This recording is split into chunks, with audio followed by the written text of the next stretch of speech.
7:17 en el territorio continental ecuatoriano, buscando la verdad y abogando por la unidad nacional en pro de la paz y la seguridad en el Ecuador. Queremos dar la bienvenida a nuestros siguientes invitados, la doctora Patricia Borges, experta en temas de seguridad social, y el doctor Pablo Lucio Paredes, académico, analista.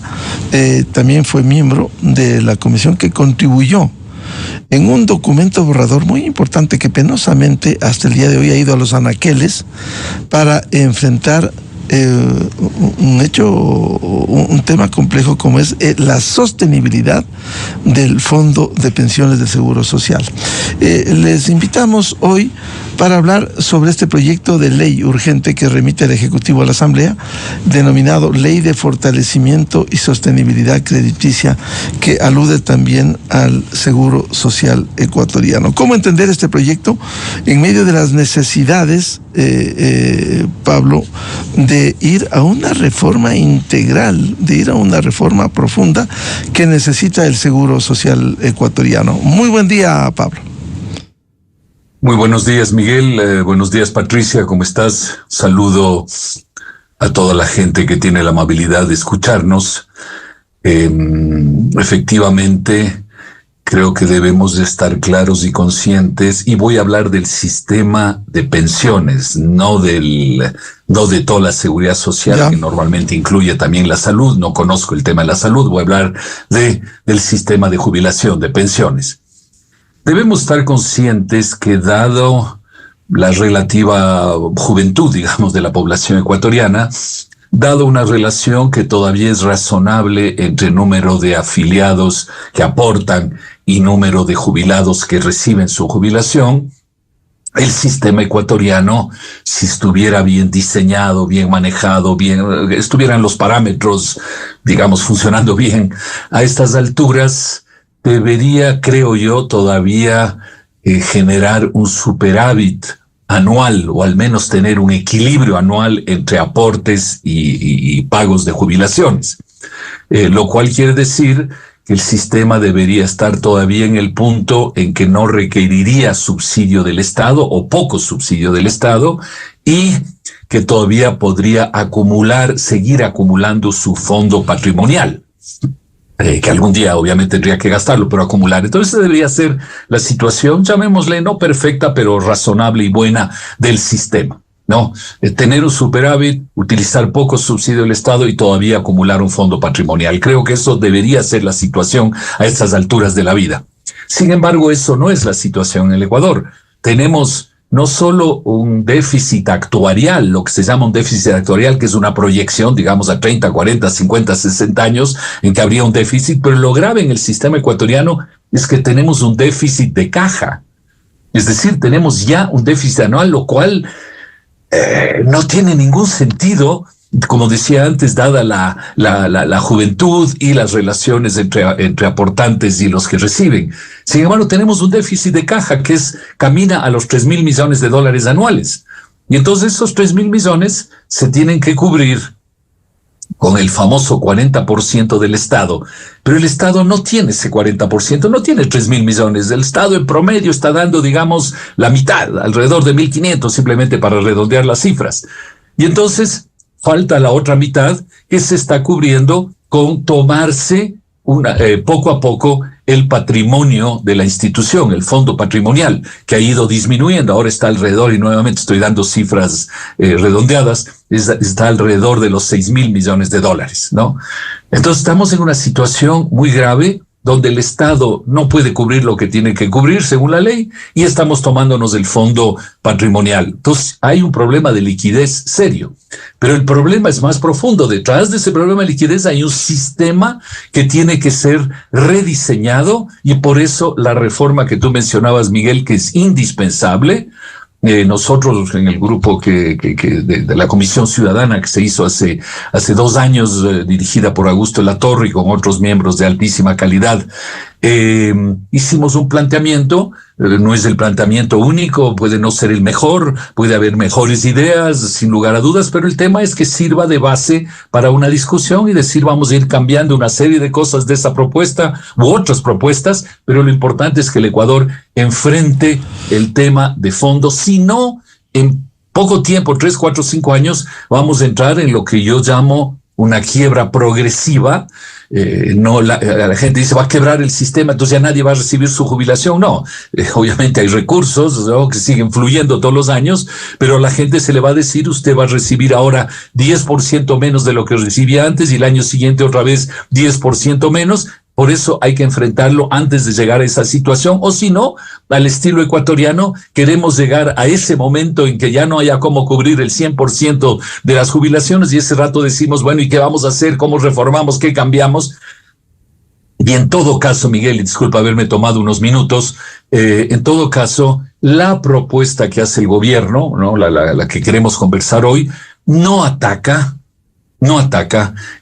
esos temas de fondo del sistema, se queda dando las vueltas alrededor. Hay algunas cosas sensatas, otras que no lo son en la propuesta, pero en todo caso no va al meollo del tema, que es enfrentar esa situación de quiebra progresiva de lo que estoy conversando.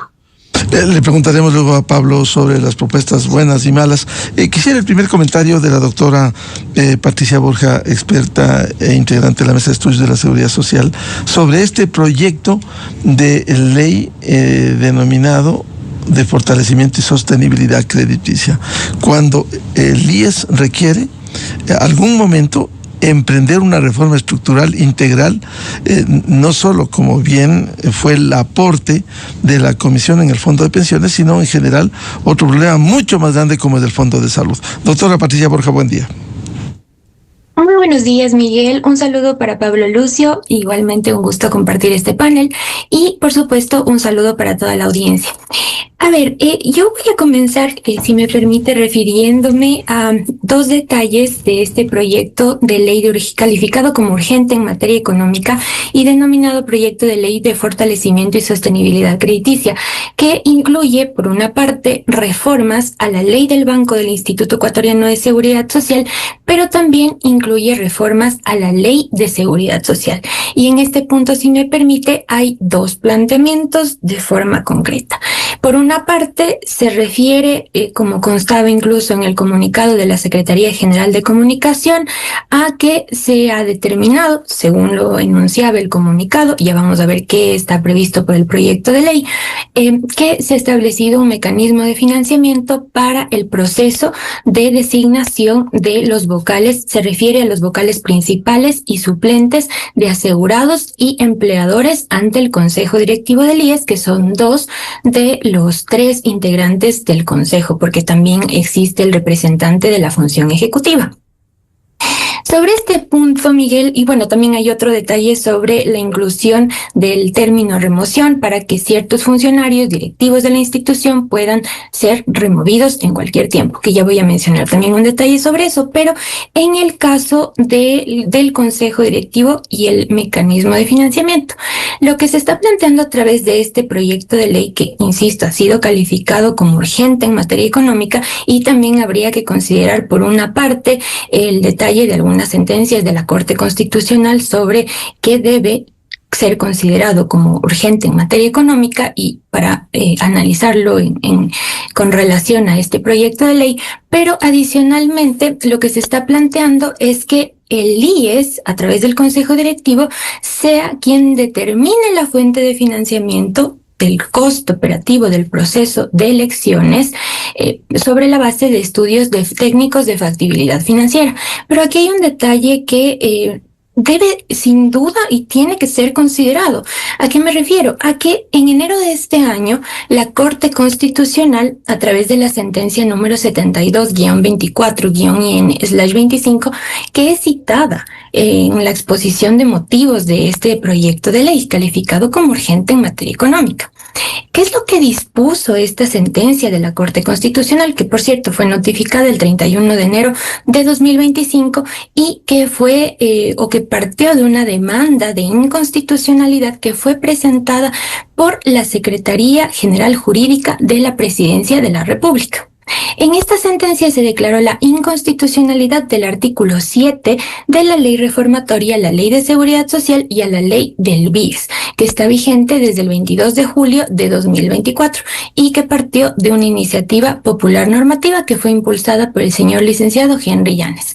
Pero al declarar la inconstitucionalidad de este artículo que se refería al proceso de elecciones para la designación de los vocales principales y suplentes de asegurados y de empleadores, la Corte le dispuso al señor presidente de la República que en el plazo de 6 meses, contados a partir de la notificación de esta sentencia, procediera a presentar un proyecto de reforma de ley sobre este tema. Y para ello, en este proyecto se debía prever las fuentes de financiamiento de este proceso de elecciones. Y para determinar estas fuentes de financiamiento se debía realizar un estudio técnico de factibilidad financiera.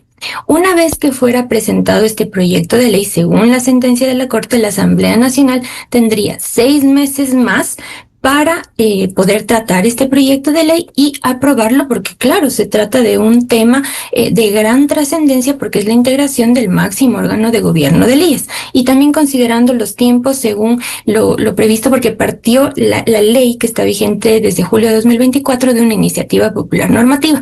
Pero además le dispuso la Corte Constitucional tanto al señor presidente de la República así como a la Asamblea Nacional que en cada una de estas etapas se tomara en consideración a los proponentes del proyecto inicial que dio lugar a esta ley que está vigente desde julio de 2024. Y según lo que consta en la página web de la Corte Constitucional en el buscador, el proponente, el señor licenciado Henry Llanes, él señala que no ha sido tomado en cuenta de parte de la Presidencia de la República. Incluso ya había presentado una acción en la que señala que el señor presidente no ha dado cumplimiento a esta sentencia.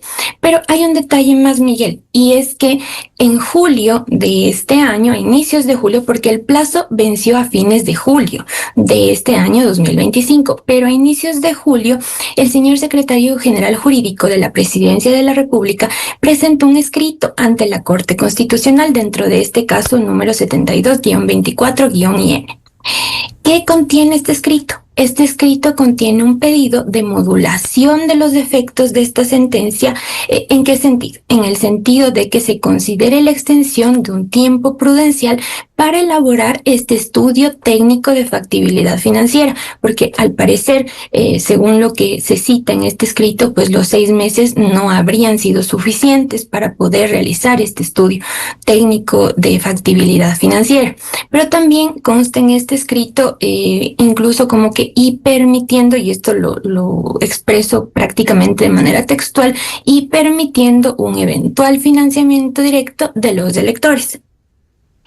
Sobre esto todavía la Corte Constitucional no ha emitido un pronunciamiento. Entonces, como le mencionaba hace un momento, este plazo que le concedió la Corte Constitucional, pues concluyó a fines de julio. Ahora, este proyecto de ley que ha sido presentado ya en el mes de agosto, es decir, fuera del tiempo concedido por la Corte Constitucional, pues ha sido calificado como urgente en materia económica, y según los tiempos que le dio la Corte Constitucional, pues no se evidencia realmente que el requerimiento haya sido que esto sea canalizado a través de un proyecto de ley de urgencia en materia económica. Y además, por todo lo que he manifestado, pues realmente no se está dando cumplimiento a esta sentencia de la Corte Constitucional.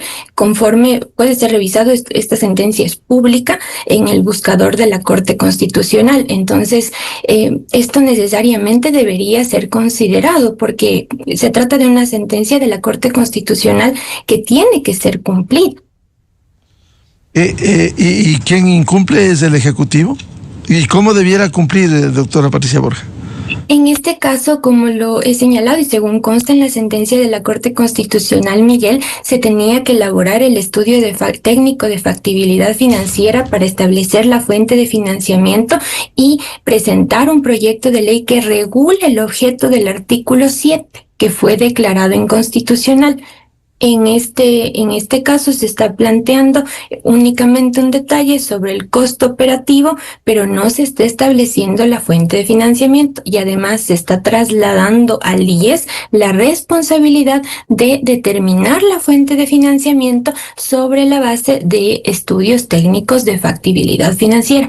Pero eso no es lo que dispuso la Corte Constitucional en esta sentencia. La sentencia número 72-24-IN/2024 2021-25, que es citada en la exposición de motivos de este proyecto de ley, pero realmente no está siendo acatada en su totalidad, realmente no está siendo observada esta sentencia de la Corte. Importante lo que usted ha señalado, doctora Patricia Borja, pero en el tema específico de esta ley de fortalecimiento y sostenibilidad crediticia, ¿cómo va a incidir? A ver, en este caso hay otro detalle que también me parece importante señalar sobre la Ley de Seguridad Social igualmente, que me parece que puede llegar a ser objeto de varios cuestionamientos, incluso una vez que llegue a ser aprobado este proyecto de ley por parte de la Asamblea Nacional, cuestionamientos ante la Corte Constitucional por este tema de la urgencia en materia económica, porque también incluye este proyecto de ley reformas a la Ley de Seguridad Social y específicamente al orgánico funcional del IES, porque hay que recordar que según el comunicado de la Secretaría General de Comunicación constaba que uno de los puntos principales de este proyecto de ley es un fortalecimiento institucional del IES, que se establecen mecanismos de control de la gestión de los cargos directivos del IES. Pero a ver, ¿qué está siendo planteado en este proyecto de ley? En este proyecto de ley se plantea en general en varias disposiciones, varias propuestas de reforma, algunos artículos de la Ley de Seguridad Social, como el artículo 27, literal G, que se refiere a una de las atribuciones del Consejo Directivo, porque al Consejo Directivo le corresponde la designación de varios funcionarios de la institución, entre ellos del director general, los directores de los seguros especializados, entre otros funcionarios. Pero lo que se está planteando es que se incluya el término remoción, que no solamente sea la designación, sino también la remoción, y que con independencia del periodo de funciones que tienen estos funcionarios según la Ley de Seguridad Social, puedan ser removidos en cualquier tiempo. Pero realmente me parece que sería muy importante, Miguel, que se tome en consideración que actualmente está vigente el artículo 101 de la Ley de Seguridad Social, que se refiere a las responsabilidades de todos los funcionarios de la institución del IES, tanto por acciones o por omisiones. Se refiere a los cargos directivos y a todos los funcionarios. ¿Y qué es lo que dispone este artículo? Este artículo dispone que en caso de acciones o omisiones de estos funcionarios, pues serán removidos de sus cargos, pero hay una causa para que puedan ser removidos. Entonces, incluso se debe considerar, por ejemplo, que en el año 2024, en abril, y esto puede ser revisado en el acta de sesión del Consejo Directivo, que igualmente es pública, está en la página web del IES, en la sección de normativa, es el acta número 995, en la que consta la sesión en la que fue removido un director general del IES, me refiero al doctor Jaime Bernabé Erazo. Esta remoción, según se puede revisar, fue realizada de acuerdo con el artículo 85 de la Ley Orgánica de Servicio Público. No hay mayor indicación de qué sería lo que habría motivado a esta remoción, pero el punto central es que hay normativa sobre este tema, normativa vigente en términos de remoción. Entonces, ¿cuál sería realmente la finalidad de incluir estas disposiciones? Y adicionalmente, como lo ha señalado la Organización Internacional del Trabajo, y lo menciono porque la OIT presentó varios informes en el marco del programa de asistencia técnica que proveyó al IES entre el 2018 y el 2022, y que me parece que son interesantes y que sí ameritan realmente una consideración, porque esto partió de una serie de consultas a expertos. Este informe al que voy a referirme partió de algunas consultas a expertos de aquí de Ecuador en seguridad social. Estos expertos resaltaron como uno de los problemas del IES la presencia de administraciones pasajeras y generalmente poco técnicas. Entonces, igual, este tema de este planteamiento, pues realmente no coadyuvaría en términos generales a una estabilidad en la toma de decisiones, porque me parece que más bien el enfoque debería ser en analizar los perfiles, los requisitos que deben cumplir quienes van a ocupar, por ejemplo, el cargo de director general, el cargo de subdirector, directores de los seguros especializados, porque al final es una responsabilidad del Consejo Directivo la designación de por ejemplo, de estos funcionarios. Entonces, incluso me resulta un poco llamativa una de las disposiciones de este proyecto de ley, que incluso este tema de estas reformas a la Ley de Seguridad Social en cuanto a la remoción serán aplicables a los actuales directores generales, pero claro, hay la competencia del Consejo Directivo, este artículo 101 de la Ley de Seguridad Social. Entonces, son interrogantes que quedan y que me permito mencionar, Miguel. Muchas gracias. Muchas gracias, doctora Patricia Borja. Vuelvo con el economista Pablo Lucio Paredes. A ver, usted decía, este proyecto de ley de fortalecimiento y sostenibilidad crediticia tiene aspectos positivos, pero no arreglan el problema de fondo. ¿Y cuáles serían los aspectos negativos también en el contenido de este proyecto? Sí, Miguel, yo decía que hay algunas cosas razonables y otras que no lo son, pero ninguna es tan importante como para atacar los temas de fondo, ¿no?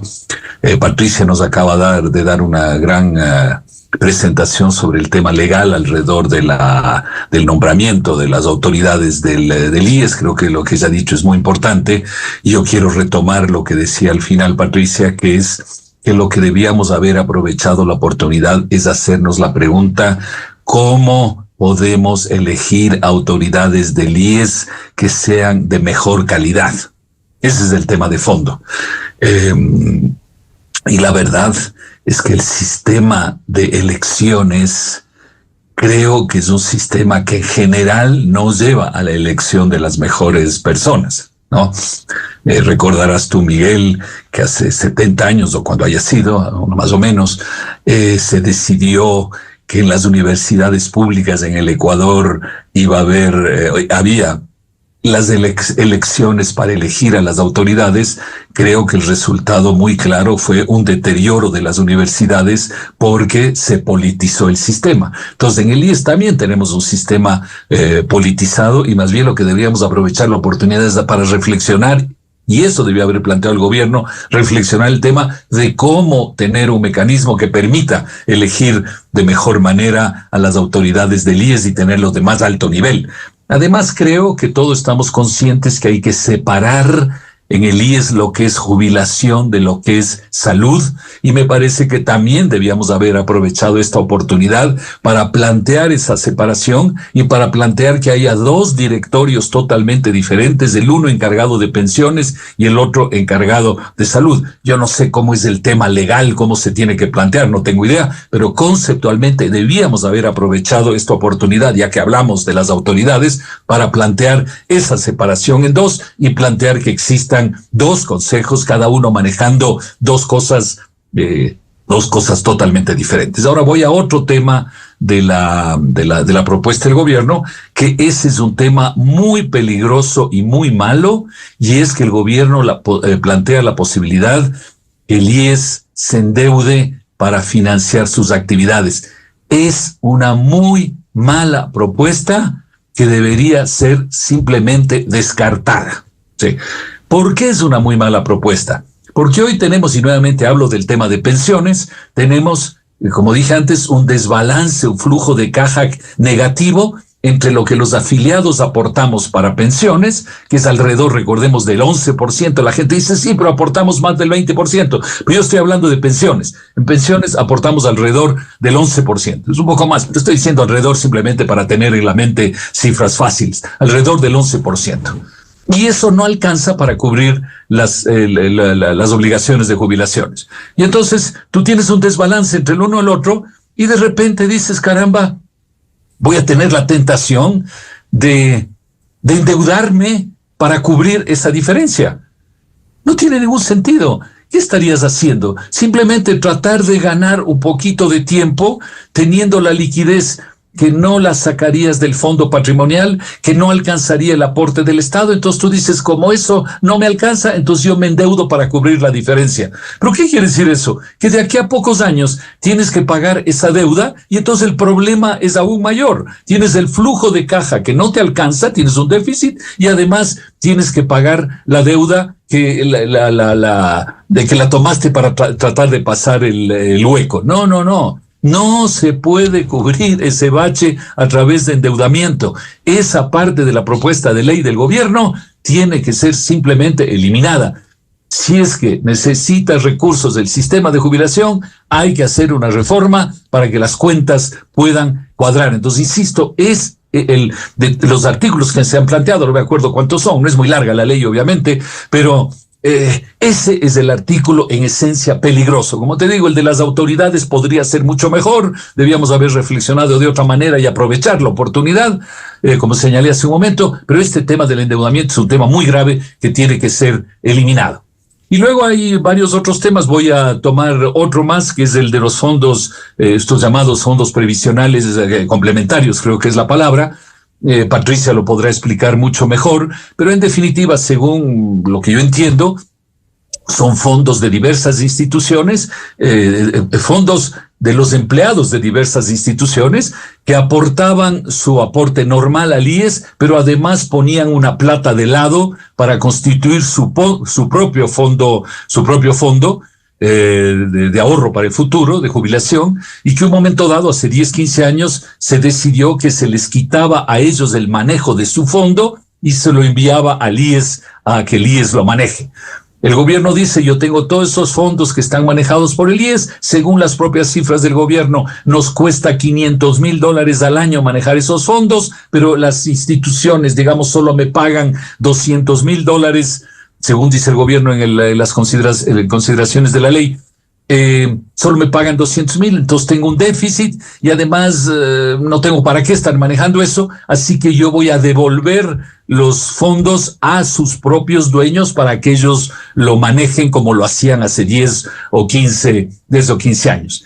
Entonces hay gente que piensa y dice, entonces están llevándose el dinero de los afiliados normales del IES, llamémosle así para ponerle una expresión, y no es así, no se están llevando el dinero de los afiliados normales, se estarían llevando esos fondos que están siendo manejados aparte por el IES a nombre de esos dueños de esos fondos y que estarían regresando a sus dueños, pero no se estaría tomando el dinero de los afiliados. Es una reforma fundamental, importantísima, evidentemente no lo es. Me parece sensato que eso vuelva a sus dueños originales, pero obviamente es un cambio que no tiene ninguna importancia sustancial, digamos, para el sistema de seguridad social en el Ecuador. Cierro el tema, insisto, creo que podríamos aprovechar la oportunidad para hacer un mejor nombramiento de los miembros de directivos del IES y podríamos aprovechar la oportunidad para plantear la separación entre jubilación y salud, y sí tenemos que eliminar el artículo que le permite al IES endeudarse para tener liquidez en lugar de resolver los problemas de fondo. Pablo, efectivamente, sin ser los temas estructurales de fondo, pueden ser 3, 5, 7, 8 miembros del Consejo Directivo, como ya lo fue. Hace décadas había representación de Fuerzas Armadas, de los trabajadores. ¿Y qué cambió en el tema de la reforma integral, la reforma estructural? Son cambios que, por importantes que sean, pero que no solucionan, como decía Pablo, primero afrontar la sostenibilidad del fondo de pensiones, y el otro más grande, si es del caso, separar para también afrontar el fondo de salud. Pablo. Sí, te digo, la separación me parece un paso muy importante para que quede claro las cosas, pero de cualquier forma lo más importante es atacar los parámetros del sistema tal como está diseñado. Tenemos problemas en los aportes, tenemos problema en la forma en cómo se calculan las pensiones, tenemos problema en cómo se maneja el dinero, tenemos problemas en la edad de jubilación y los mecanismos, digamos, las condiciones para jubilarse. En fin, todo eso tenemos que enfrentarlo. Hay muchas formas de enfrentarlo. Nosotros hicimos una propuesta hace 2 años, habrá muchas otras, pero tiene que haber propuestas de fondo. O sea, lo que no podemos, Miguel, es, como algunos dicen, pero el problema se resuelve si es que le cobramos la deuda al gobierno y si es que hacemos una mejor administración del sistema. No es así, no nos podemos engañar. Eso no es suficiente para resolver el problema. Hay que enfrentar los temas de fondo. hay que, sin lugar a duda, crearnos, de complementar o juntar, digamos así, un sistema de reparto como es el sistema actual con un sistema de ahorro individual. Hay que juntar esas dos cosas para que el sistema sea sostenible. Y termino con algo que también es muy importante de pensar en esta reflexión sobre el sistema de jubilación. Y es que siempre estamos hablando del IES, de los jubilados en el IES. Pero tenemos que hacernos la pregunta, ¿y qué pasa con las personas mayores que terminan su vida muy pobres? ¿No? Y que no están, por obvias razones de su trabajo, de sus circunstancias, en fin, de lo que sea, que no están en el IES, que están fuera en su vida.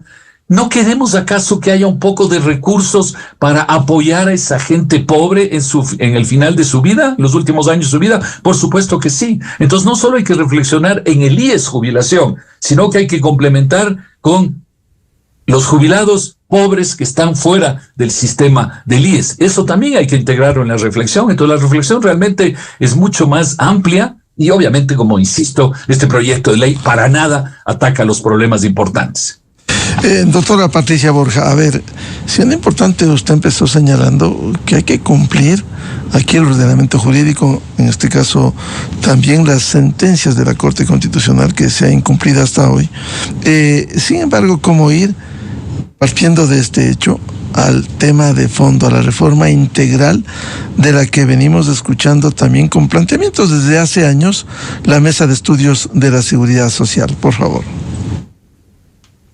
Sí, ciertamente es fundamental en el marco del Estado constitucional de derechos y justicia que se cumpla, se observe la normativa, se la cumpla, incluyendo las sentencias de la Corte Constitucional, sobre este tema que ciertamente es muy importante, como lo ha señalado la Corte Constitucional, pero claro, también hay que considerar otros aspectos que parten del marco normativo en materia de seguridad social, y como lo ha señalado también la Organización Internacional del Trabajo, tenemos una ley preconstitucional porque está vigente desde el 2001, ya en noviembre de este año cumplirá 24 años de vigencia. Hay disposiciones que han sido declaradas inconstitucionales que no han podido ser aplicadas, como por ejemplo las referentes a las piedras angulares del sistema mixto de pensiones, que no llegó a ser implementado, y además la OIT ha señalado que no necesariamente desarrolla el marco constitucional de la Constitución que está vigente desde el año 2008.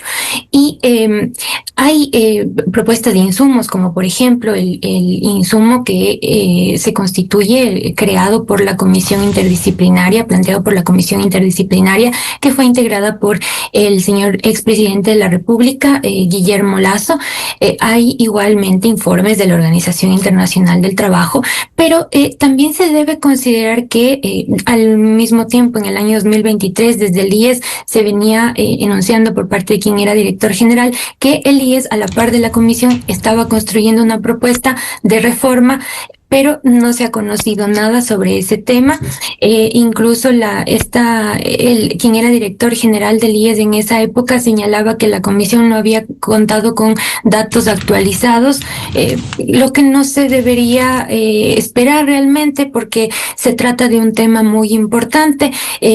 Luego, el anterior presidente del Consejo Directivo del IES, ya con el presidente Noboa en el cargo, en funciones, pues el doctor Eduardo Peña, señalaba que se iba a realizar mesas de diálogo en varios lugares del país para tratar de construir una propuesta que tomara en cuenta, sí, por una parte, los planteamientos de la Comisión Interdisciplinaria, pero que en las mesas de diálogo se iba a decidir absolutamente todos estos detalles. Se había realizado una mesa de diálogo en Ibarra en julio del año anterior. La segunda mesa de diálogo se realizó en este año, en abril de 2025, el 23 de abril, si no me falla la memoria, es decir, con tanta extensión, con tanta distancia, la primera de la segunda, y al final no se ha conocido qué resultados habrá tenido cada una de estas mesas de diálogo, cómo eso podría tener impacto. Entonces, todo debería ser tratado de una forma muy técnica, considerando una metodología claramente establecida, porque el actual presidente del Consejo Directivo del IES, el abogado Edgar Lama, él ha señalado que se retomaría este proceso de mesas de diálogo hasta hasta el momento no se conoce en qué etapa estará esta situación, pero además hay que considerar que en una entrevista que fue realizada al señor presidente de la República por la periodista Yaneri Nostroza, él señaló ante una pregunta de ella que si en este año habría reformas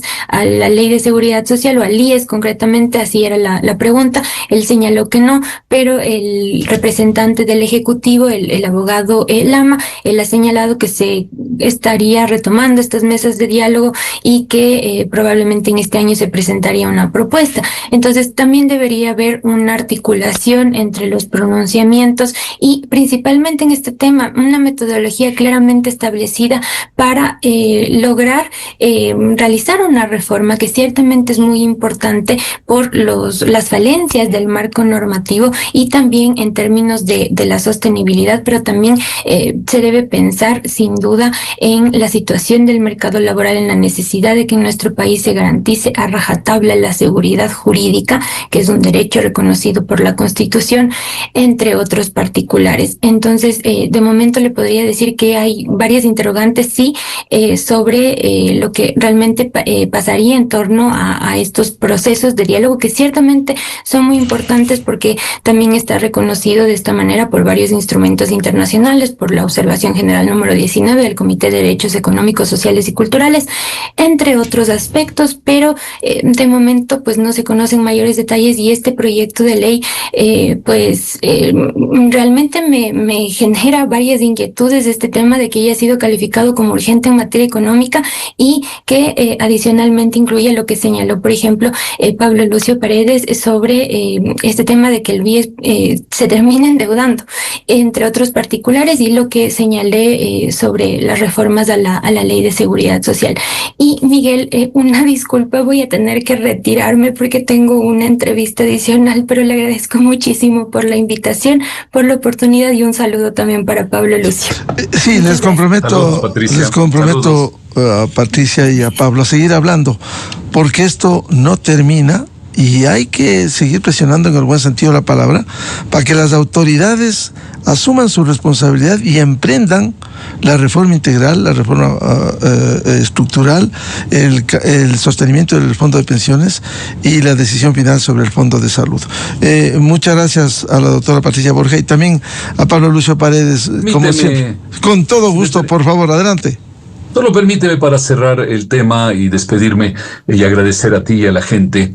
Se requiere la reforma tiene un trasfondo político en el buen sentido de la palabra político, es decir, una decisión colectiva de reformar el sistema, y yo creo que no es un tema solo del presidente de la República, sino de todos los ecuatorianos, que cuando se planteen elementos de la reforma, no pensemos, no, esto no me gusta, entonces me opongo. El otro dice, no, yo esto no me gusta, también me opongo. Entonces cada uno en su espacio va a decir, no, yo me opongo a esto, y entonces no se puede hacer una reforma. Tenemos que pensar que es necesaria, que hay cosas que pueden no gustarme, pero tengo que apoyar, otras cosas que no me gustan y me opongo, pero no podemos decir solo no a esto, no a esto, no a esto, no a esto, sino que hay que decir sí, sí, sí a algunas cosas para que pueda haber la reforma. Solo quería señalar eso como obligación de la sociedad ecuatoriana, no solo los políticos, sino de la sociedad ecuatoriana. Sí, efectivamente. Gracias, como siempre, tu aporte, Pablo, a este debate sobre la seguridad social. Muy amable. Un buen día a todos. De igual manera, 7:56 en el territorio continental ecuatoriano. Vamos a una pausa y ya volvemos para hablar de un tema importante, positivo esta semana. La firma este martes del acuerdo comercial del Ecuador con Corea del Sur. Invitado, el presidente ejecutivo de FedExport, economista Javier Rosero. Desde 1984 con Gonzalo Rosero. La revista de opinión Democracia. Siempre líderes, siempre confiables. Enseguida regresa Miguel Rivadeneira a la búsqueda de la verdad.